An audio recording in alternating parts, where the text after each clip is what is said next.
there are, not just in the United States, but in Europe as well, an obsession with immigration, migrants, that side of the identity piece, right? And I guess I'm trying to figure out whether America has showed its face.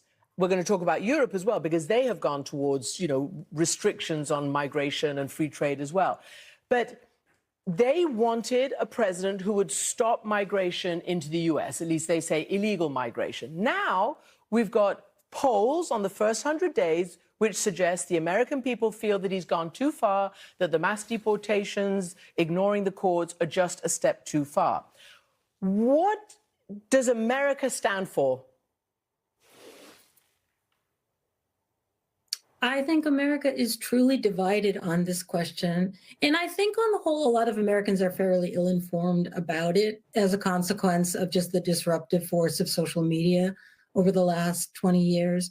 I mean, I think that immigration, in a way, kind of parallels the issue of liberalism. If you think about in the aftermath of the end of the Cold War, in the 1990s, American politics became really tribal, partly because there was no communist enemy to demonize that sort of united the parties.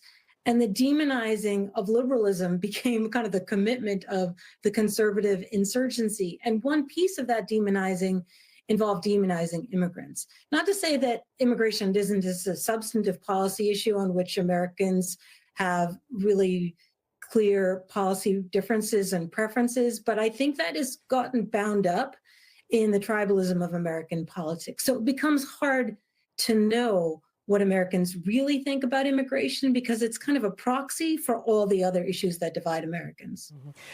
And as I say, we're seeing some protests, certainly to Republicans who go to their constituencies and hold town halls on a whole load of issues, including the economy. But let me ask you, Jill, from a U.S. perspective, America has gone through illiberal periods, great and grave ones, going way back to Jim Crow, the Japanese internment during the Second World War, the Red Scare. How does America look to the past and figure out how to emerge from this one, if indeed it ever will? I actually think the last burst of democracies is the best model for our understanding historically of this moment. So thinking about the rising number of democracies since 1974, there was a similar rise in the number of democracies after the First World War, right? Well, Wilson said he was going to make the world safe for democracy, and as European